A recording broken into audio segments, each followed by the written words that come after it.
নমস্কার বন্ধুরা, আমি সুতপা। দেখো চলে এসেছি আজকে সুতপার কথাতে কি নিয়ে। এটা হচ্ছে আমরুই। আমরুইটা আম দিয়ে রুই মাছ দিয়ে করেছি, দুর্দান্ত টেস্টি। চলো এবার তাহলে রেসিপিতে যাই। তবে রেসিপিতে যাওয়ার আগে তোমাদের সেই একই কথা বলছি, প্লিজ চ্যানেলটা সাবস্ক্রাইব করে ভিডিওটাতে লাইক দিতে ভুলো না। একদম হালকা বিনা তেলে এই রেসিপিটা করেছি। চলো এবার তাহলে তোমাদের সাথে শেয়ার করি। এই যে এগুলো আম, আলু আর রুই মাছ এই দিয়ে করেছি। চলো এবার তাহলে রেসিপিতে যাই। আজকে রুই মাছের একটা অসাধারণ রেসিপি। দেখো এটা হচ্ছে রুই মাছের একটা অসাধারণ রেসিপি যাকে বলে। কিচ্ছু কোনো মশলা নেই, বিনা মশলায় আমি এটাকে পুরো রেসিপিটাকে করব। তার জন্য মাছগুলোকে প্রথমে ভালো করে ধুয়ে নিতে হবে। ধুয়ে নিয়ে দিয়ে দেবো লবণ, হলুদ আর লঙ্কার গুঁড়ো দিয়ে মাছটাকে ভালো করে মাখবো। কিন্তু খুব ভালো করে মাখতে হবে মাছটাকে। মেখে এই 5-7 মিনিট রেস্টে রাখবো। 5 মিনিট বাদে আবার আসছি। সেই ফাঁকে দেখো আমি কি করেছি। এই 5 মিনিটের মধ্যে আমি এই কাজগুলো করে এসেছি। আলু কেটে নিয়েছি একটা আধখানা আমগুলো টক তো খুবই কম নিয়েছি সেই কারণে।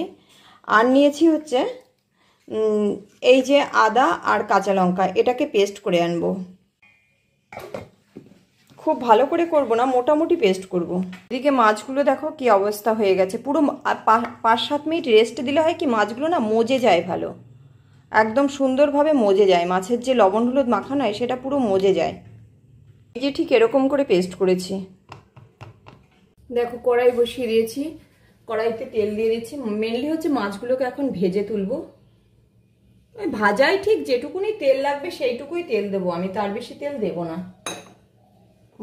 পুরো মাছ করলেও আমি একদমই এটা সামান্য তেলে রান্না করব। আর মাছটাকেও আমি একটু গ্যাস কমিয়ে ভাজবো, তাহলে দেখবে কম তেলে হয়ে যাবে। অত তেল সবসময় খাওয়া তো শরীরের জন্য ভালো না, সেই কারণে আমি চেষ্টা করব এই 4টে মাছই হলো এর মধ্যে এটা হয়ে গেলে তারপরে বাকি মাছ দেবো আবার। এই যে আমি মোটামুটি সব মাছগুলোই ভেজে নিয়েছি আর কি। এই দেখো এই লাস্ট এই দেখো কড়াইতে কয়টুকু তেল আছে। 1/2 চা চামচ তেল নেই, একটুখানি 1/2 চা চামচ বানিয়ে দিই, না হলে ফোড়নটা হবে না। একটুখানি দিয়ে দিলাম, ওই টোটালি 1/2 চা চামচই হলো। ওই যে মাছগুলো পুরো ভালো করেই ভেজে নিয়েছি। ভালো বলতে খুব ভালো না, মিডিয়াম ভেজেছি আর কি। এবার এর মধ্যে ফোড়নে দেবো একটু সর্ষে, একদম হালকা ফুলকা মাছের ঝোলটা করব।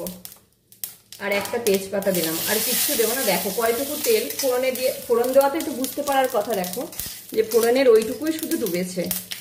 এর মধ্যে দিয়ে দিলাম এই যে আলুগুলো দিয়ে আলুতে লবণ দিয়ে দেবো।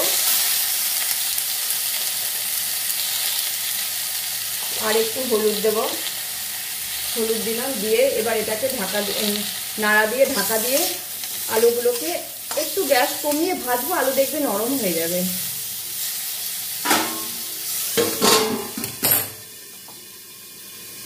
এইবার দেখো ঢাকাটা খুলে এই যে আলুগুলো এরকম হয়ে গেছে। দেখো গ্যাস কমিয়ে দিয়েছিলাম তো একটু আলুর জল গলা মতন হয়েছে। এর মধ্যে এই যে আদা লঙ্কাটা দিয়ে দিচ্ছি। আদা লঙ্কাটা দিয়ে একটু নেড়ে চেড়ে কষাবো। হালকা হালকা হওয়ার জন্য ভালোই লাগে খেতে। এবার একটু গ্যাস বাড়িয়ে, যেহেতু আদা লঙ্কা পেস্ট করার সময় একটুখানি আমি জল দিয়ে দিয়েছিলাম হালকা করে, যেহেতু টমেটো দেবো না এর মধ্যে। আম দিচ্ছি বলে টমেটো দেবো না, আম না দিলে টমেটো দিতাম। এবার এটাকেও একটু ঢাকা দিয়ে দিই। আলুটা তাহলে একটু তাড়াতাড়ি নরম হবে, না হলে আলুটা তাড়াতাড়ি নরম হবে না। মিনিটখানেক থাক এরকম। এই যে আদা লঙ্কাটা ভাজা ভাজা হয়ে গেছে। এবার এর মধ্যে আমগুলো দিয়ে দিচ্ছি। এই অবস্থায় আলুগুলো দেখো মোটামুটি সিদ্ধ হয়ে গেছে, আর একটু সিদ্ধ হতে বাকি আছে। আমগুলো দিয়ে আমার ভাজা ভাজা দরকার নেই, এর মধ্যে জল দিয়ে দেবো। প্রথমে মাছগুলো দিয়ে দিলাম, তারপরে জল দিচ্ছি। কারণ হচ্ছে মাছটা তো ওই হাফ ভাজা তো, সেই কারণে সব শুদ্ধ একসাথে ফুটলে মাছও সিদ্ধ হয়ে যাবে। হচ্ছে এই আমের টকটা মাছের মধ্যে ঢুকবে, খেতে খুব ভালো লাগবে। এই আর কি। এবার এটাকে ঢাকা দিয়ে গ্যাস বাড়িয়ে দেবো, টকবক করে ফোটার অপেক্ষা করব।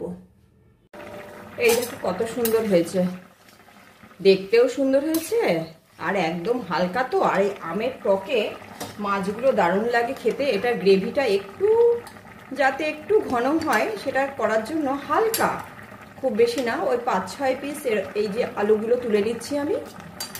আলুগুলোকে একটু চামচ দিয়ে গেলে দেব, একদম হালকা ফুলকা আমরুই হয়েছে।